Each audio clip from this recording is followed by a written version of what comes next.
Translation by Divine Grace Bhaktivedanta Swami Prabhupada. O my Lord, source of all opportunities, I do not desire to enjoy in Dhruva, the heavenly planets, or the planet where Lord Brahma resides, nor do I want to be the supreme ruler of all the earthly planets or the lower planetary systems.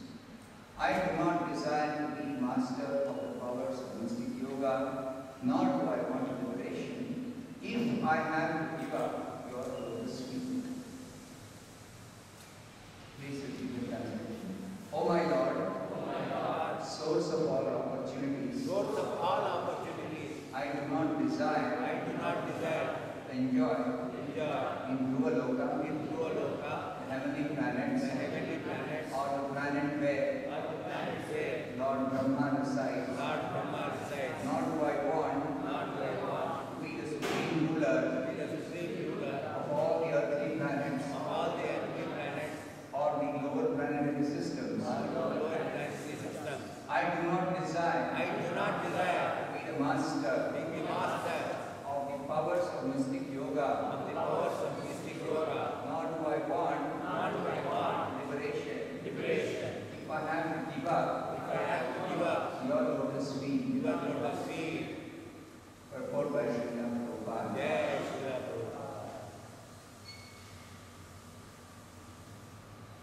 A pure devotee never desires to gain material opportunities by rendering transcendental loving service to the Lord. A pure devotee desires only to engage in loving service to the Lord in the constant association of the Lord and his eternal associates. As stated in the previous verse, Dasa Daso Haridasmi. As confirmed by Narottam Thakur, Tadeva Chakrana Sevi Bhakta Sanivas, Janame Janame Hoy Ek Avinash. To serve the Lord and the servants of his servants in the association of devotees is the only objective of a pure unavowed devotee. Dasa is the Om Jnana Timirandasya Jnana Nisharaya Chakshurannilitam Yena Tasmai Shri Namaha Namo Vishnu Padaya Krishna Preshaya Murtale Srimate Bhaktivedanta Swami Vidinamine Namaste Saraswate Deve Gauravani Pracharine Nirvishesha Jai Shri Krishna Chaitanya Prabhu Nityananda Shri Advaita Gadadhara Srivasadi Gaura Bhakta Hare Krishna Krishna Krishna Hare Hare Hare Rama Rama Rama Hare Hare. This is a very special verse in the Bhagavatam. The Bhagavatam is the exclusive literature which exclusively describes pure devotional service. This pure devotional service is even greater than the aspirations of transcendentalists who are desirous of liberation from material bondage, or even those transcendentalists who desire to enter the Vaikuntha planets.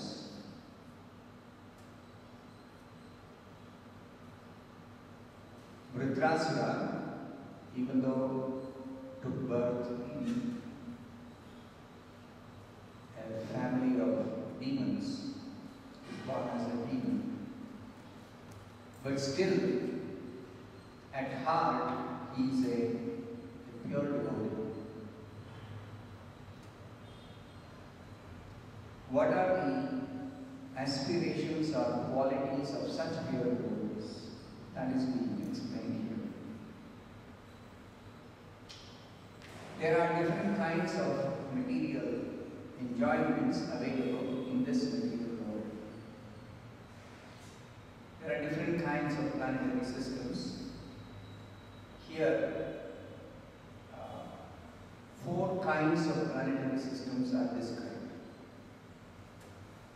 First is the heavenly planets.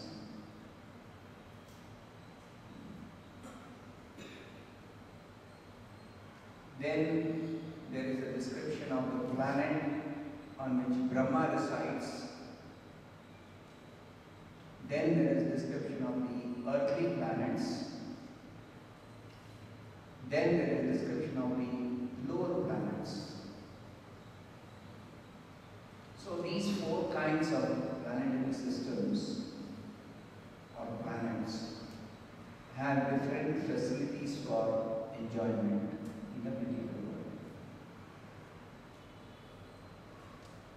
A pure devotee does not want any of these four kinds of enjoyments.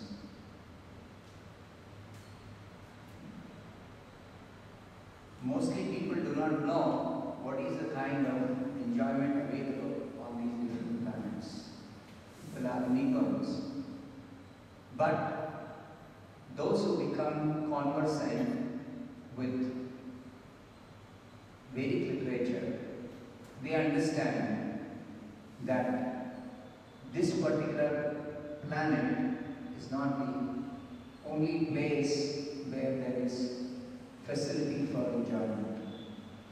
There are different varieties of planets where so many varieties of enjoyment, material enjoyment are available. And even the enjoyment which is available in other planets is not exactly like the enjoyment on the earthly planet. On the earthly planet, there is predominance of the mode of passion. In the lower planets, there is predominance of the mode of ignorance. On the heavenly planets, there is predominance of the mode of goodness. And on Brahmaloka, there is practically no influence of the modes of passion and ignorance. Practically, it's not possible in the material world to be completely free from the influence of Rajoguna and Tamoguna, except in Brahmaloka, where there is very, very slight tinge of the influence of Rajoguna and Tamoguna. So in that way, Brahmaloka is very special. And Brahmaloka is specially meant for those transcendentalists who are only interested in liberation from material bondage.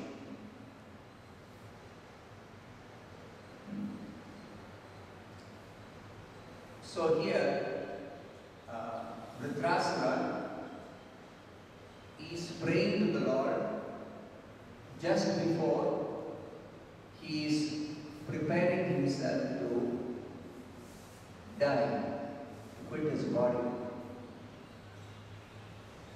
Now, why is Shukadeva Goswami mentioning this? Because Parikshit Maharaj is also sitting and hearing this narration of the Bhagavatam, also preparing to quit his body within 7 days. He is also preparing to die.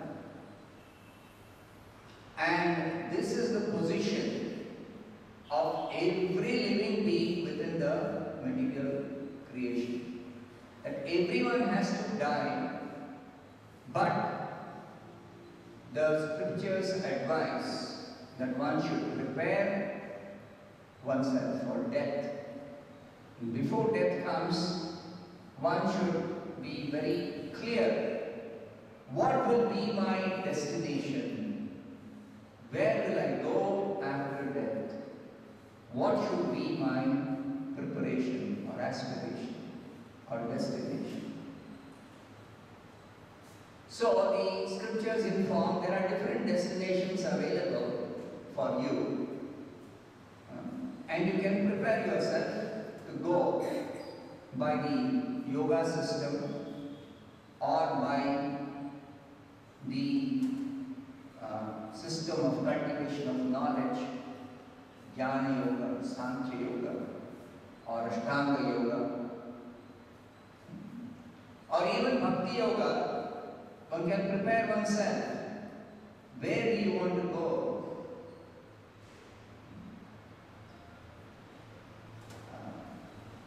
Sometimes the demigods, they offer prayers to the Supreme Lord Vishnu or Narayana or Krishna, but they maintain the desire for enjoyment in this material world.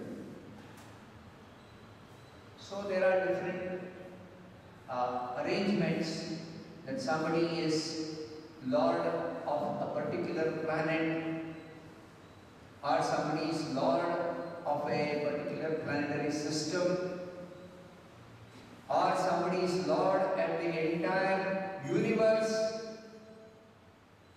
You see? So different desires are maintained by different kinds of pious persons, and the Supreme Lord has accommodated all of them in this creation. But a pure devotee only aspires for one thing, that is service of the lotus feet of Krishna. And what is special about the service of the lotus feet of Krishna? There is a special taste or rasa of this devotional service of the lotus feet of the Lord, being free from all other aspirations. Pure service.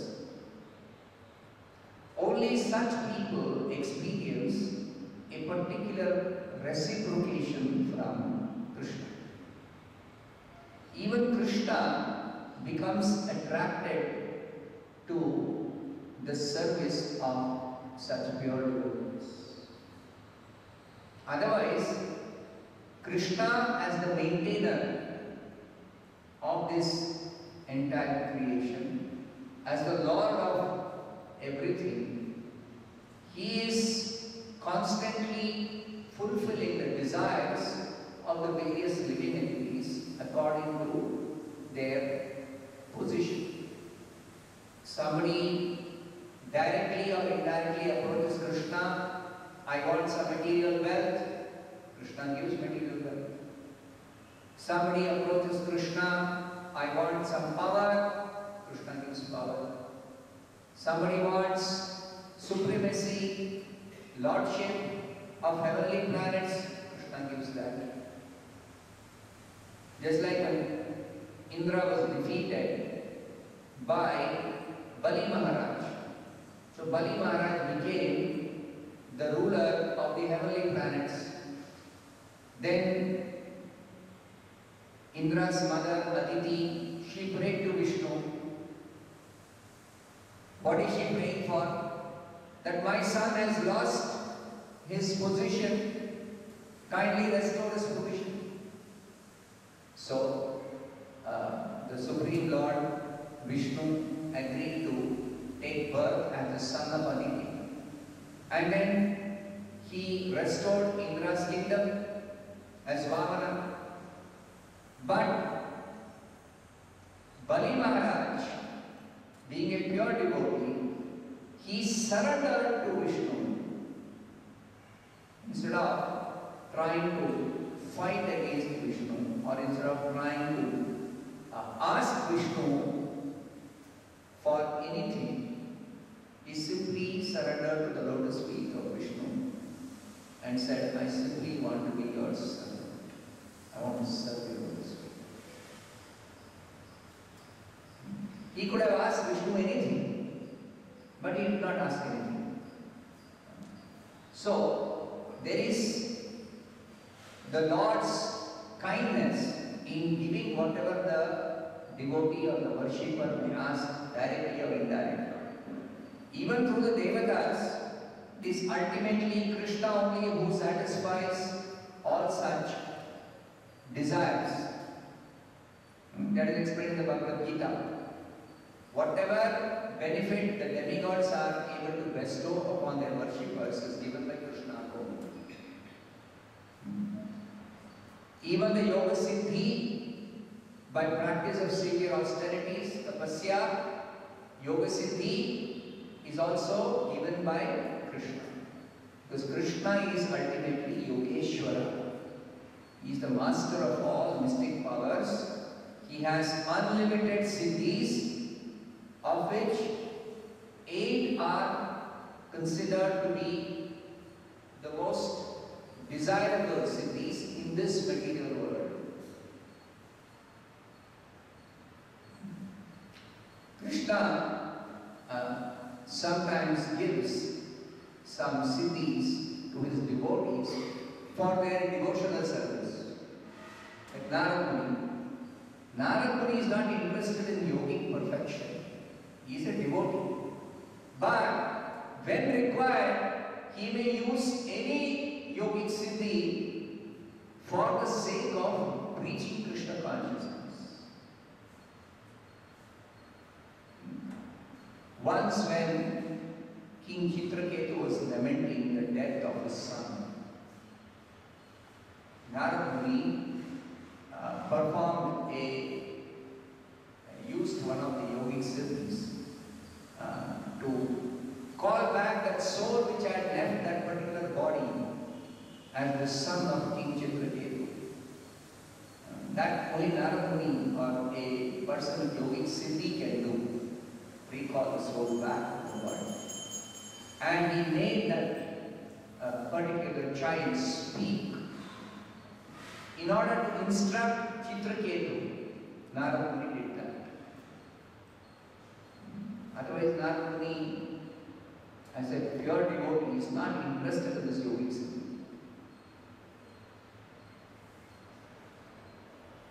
So, devotees don't even take interest in this yogic siddhi.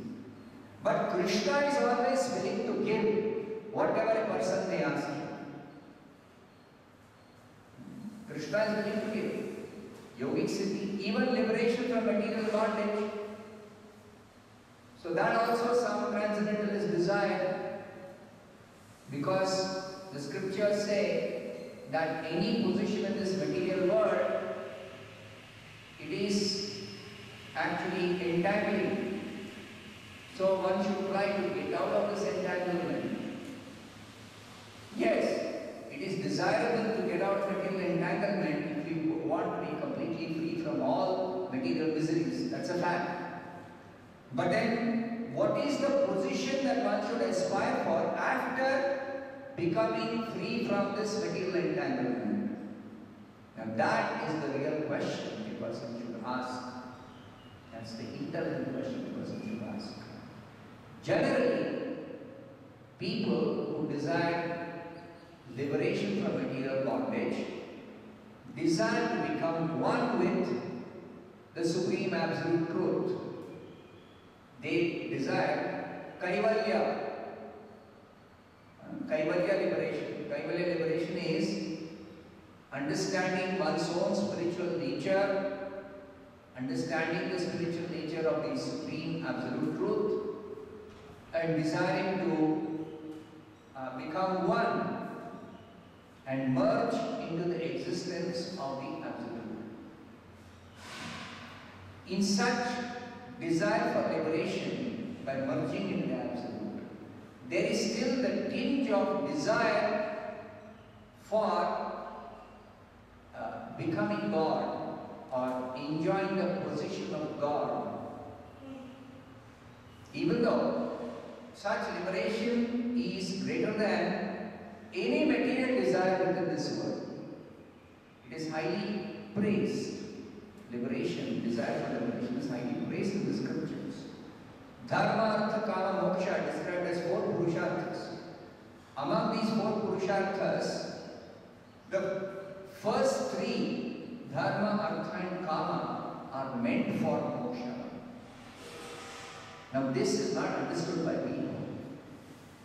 Less intelligent persons, they may become completely carried away by one of these three purusharthas, the first three purusharthas, either dharma, artha or kama.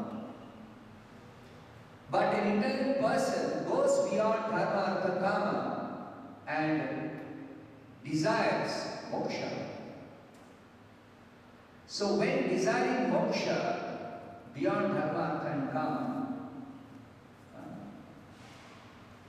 if there is any tinge of desire to enjoy like Krishna or to take the position of Krishna, then one will be granted liberation of merging into the existence of the Absolute Truth. In this there are two kinds of merging. One is merging into the Brahman effulgence, Brahma Jyoti, and other one is merging into the body of Krishna. Because the body of Krishna is also full of spiritual effulgence. So sometimes such persons, transcendentalists who desire liberation, they are attracted to merge into the body of Krishna. Just like Shishupala. Shishupala, after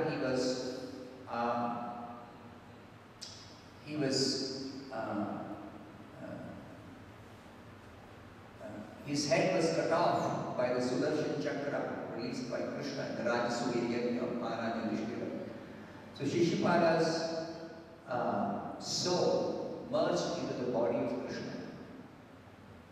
That is a kind of liberation also, of merging into the existence of the Supreme Absolute Truth.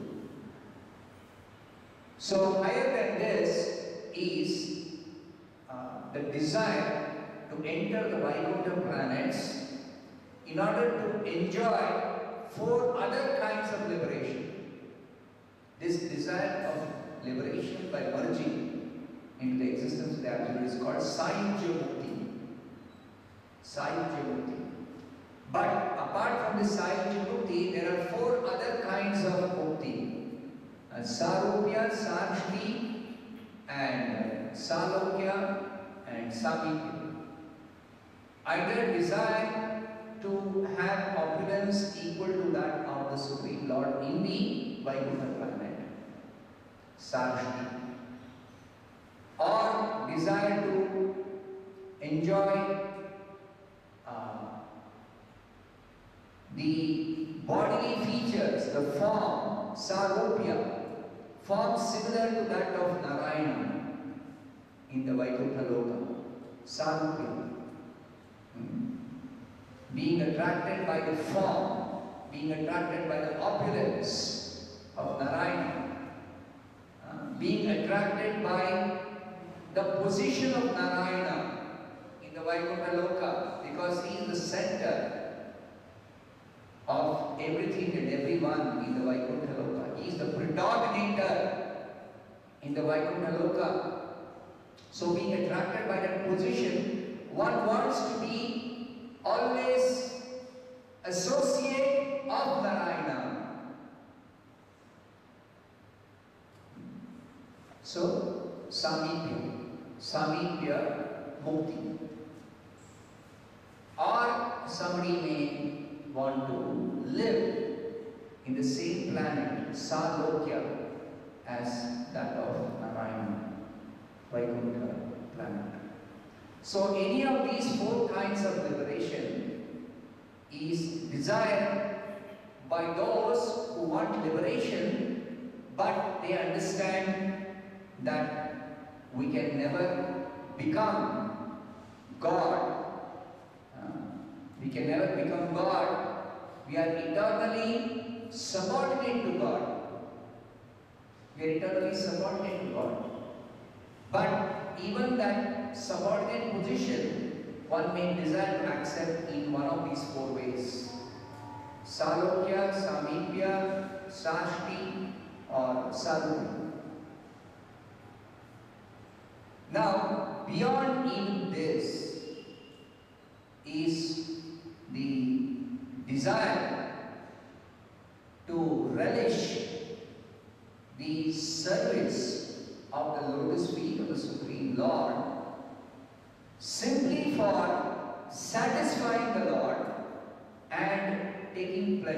in his satisfaction. This is the position of a devotee who has tasted who has learned to relish the nectar of such seva. This is called bhakti rasa. Bhakti rasa. This type of bhakti rasa is a very, very rare thing, even for aspiring transcendentalists, even for aspiring devotees. Even for devotees, it's very rare. Now, where is such an opportunity available to even get to know about such bhakti rasa? This bhakti rasa is exclusively for the pure devotee servants of the Supreme Lord, especially the devotees of Krishna. The devotees of Krishna, they serve him not for the sake of enjoying the pleasure of being in the same planet as Krishna, or the pleasure of having the same form as Krishna, or the pleasure of having the same opulence as Krishna. None of these things attract such devotees. They are simply interested in pleasing Krishna by serving him for his pleasure only and nothing else. So that is specially relished by the eternal associates of Krishna who are in the category of Brajavasis, the residents of Vrindavan. So if somebody gets attracted to the residents of Vrindavan, to their devotional service, to their kind of relishing pleasure in serving Krishna, then that taste supersedes all other types of enjoyment, either in this world or even in this liberation or even in the spiritual world. You see, these are all different gradations of pleasure that can be relished or enjoyed by a jiva. Either in the material world, one can enjoy happiness in tamoguna or rajoguna or sattva-guna, or in a neutral state, one can enjoy the happiness of Brahma, or being transcendental to the modes, one can try to relish the happiness of merging into the existence of the Supreme, Brahma Sayujya, or even beyond that, one may relish transcendental happiness in Salokya, Sashti, Samipya type of mukti. All varieties of pleasure that a soul can actually relish. But beyond all these types of pleasures is a very, very rare kind of spiritual bliss, happiness. So that is summarized by Rupa Goswami in the Bhakti Rasa Sindhu, while describing what is this Bhakti Rasa. He says there are three kinds of happiness. The first kind of happiness is material happiness, which is available in different kinds and varieties in this material world.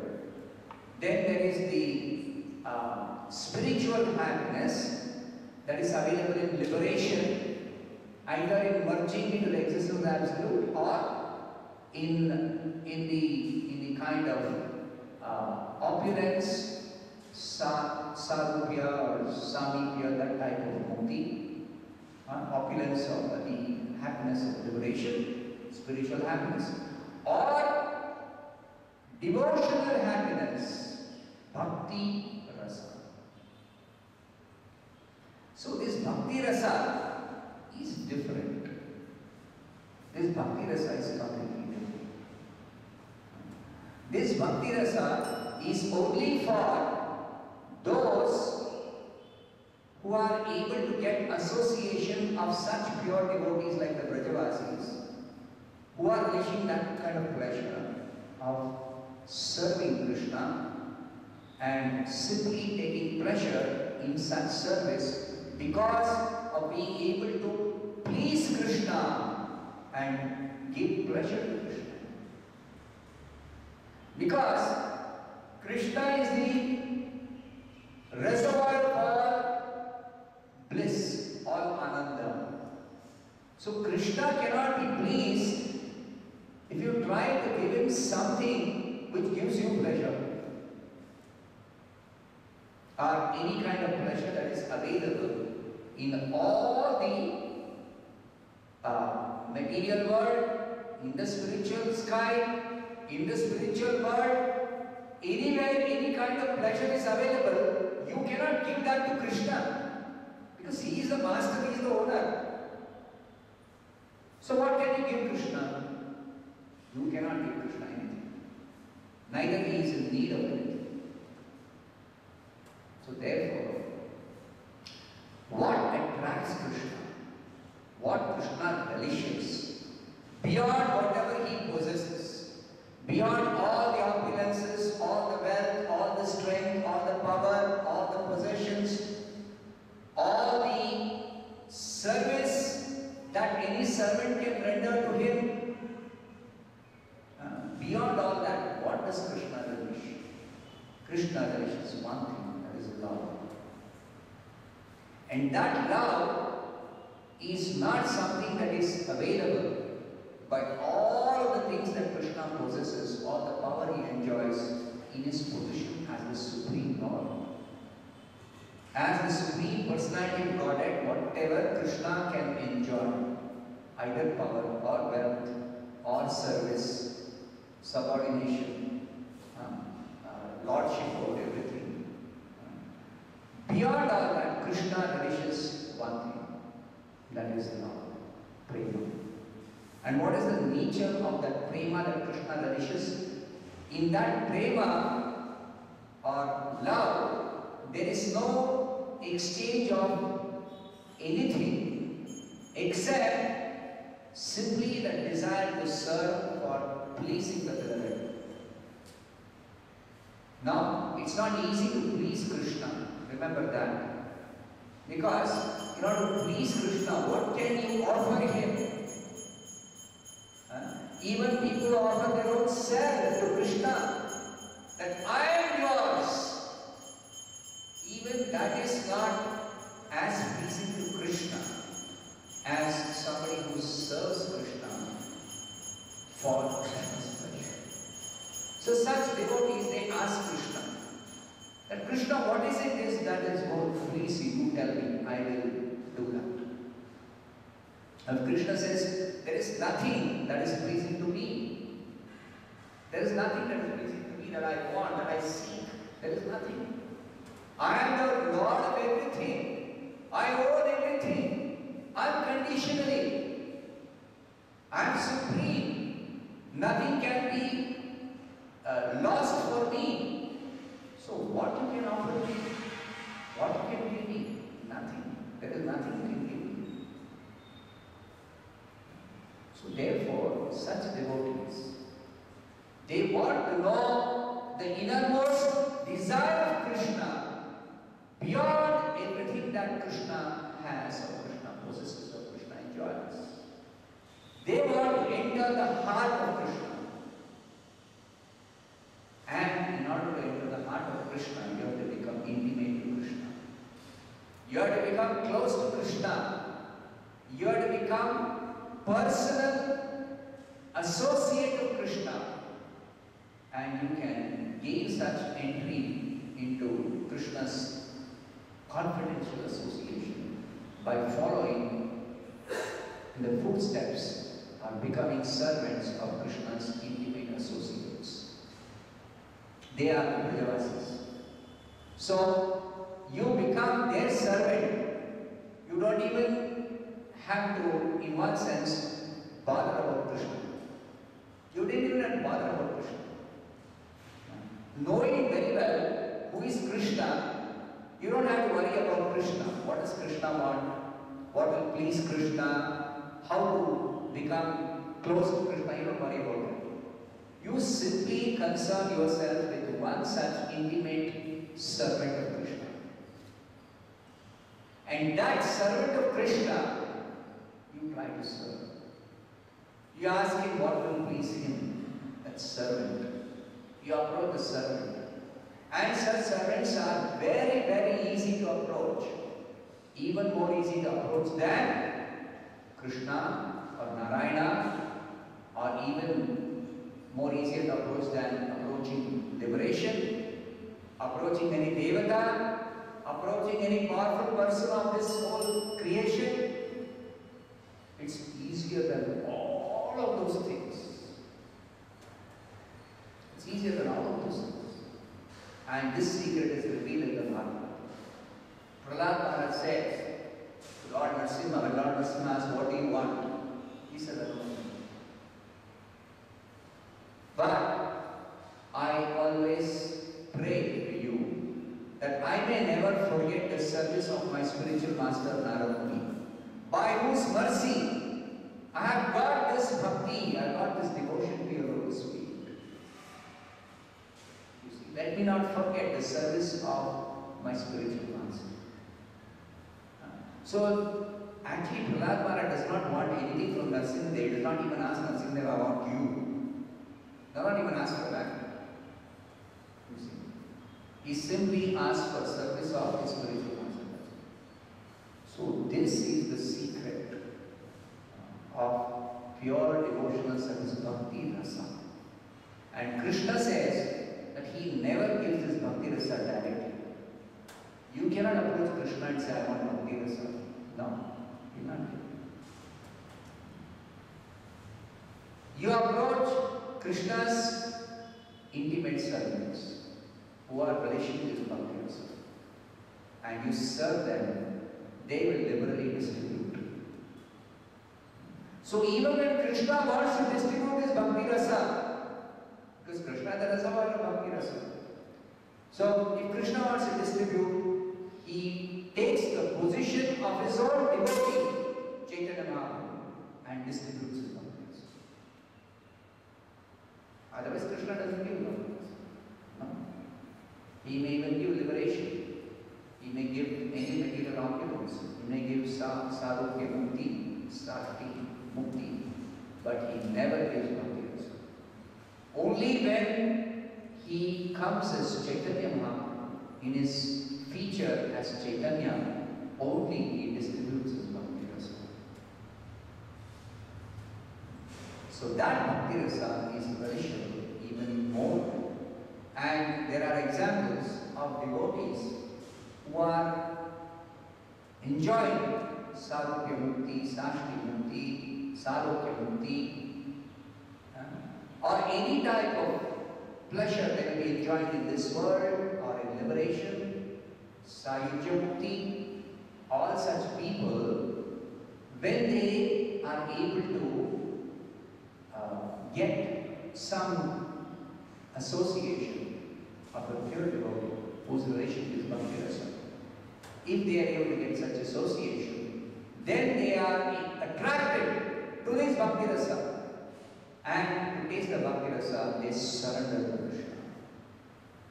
They surrender to the pure devotee. So that is the Atma Rama verse of the Bhagavatam. Atma Ramascha Munayo Nirgrantha Api Kurukrame Kurvanti Ahituki Bhakti. This is Ahituki Bhakti. What is that? I want to taste that bhakti rasa. Bhakti rasa, to taste bhakti rasa. Ahituki. Ittha Bhuta Mohari. Krishna is full of so many wonderful qualities that are attractive especially to his pure devotees. These qualities attract the devotees to Krishna in order to serve him for his pleasure. Like Shukadeva Goswami became attracted to Krishna. How did he become attracted to Krishna? Let's talk about this one. He became attracted to Krishna after he heard Krishna's compassionate quality in delivering Putana. Deliverance of the conditioned soul or of any personality who desires liberation is definitely done by the Supreme Lord. That Shukadeva Goswami already knows. But he has never heard before that Krishna can be so compassionate that he even delivered his enemy. And not just an enemy, but a very, very, very cruel enemy. Krishna delivered her. So when Shukadeva Goswami heard this quality of Krishna, he became attracted to the lotus feet of Krishna in such a way that he began to render service to Krishna's lotus feet out of devotion, out of bhakti, not for any gain, material or spiritual gain, not for liberation, not for anything in exchange, no, only for the sake of pleasing the Supreme Lord. That I am sold out to you, that I want to serve you for your pleasure, whatever you want, without any condition, unconditional, ahirikiti. So these examples are there in the Bhagavad. The Kumaras, the position of Prahlad Maharaj, the position of Dhritarashtra. Dhritarashtra is here clearly telling, I don't want any of these types of happiness or pleasure or position. No. I simply want your lotus feet. I want to serve your lotus feet. That's all. Not in exchange for anything. So that is the special message of the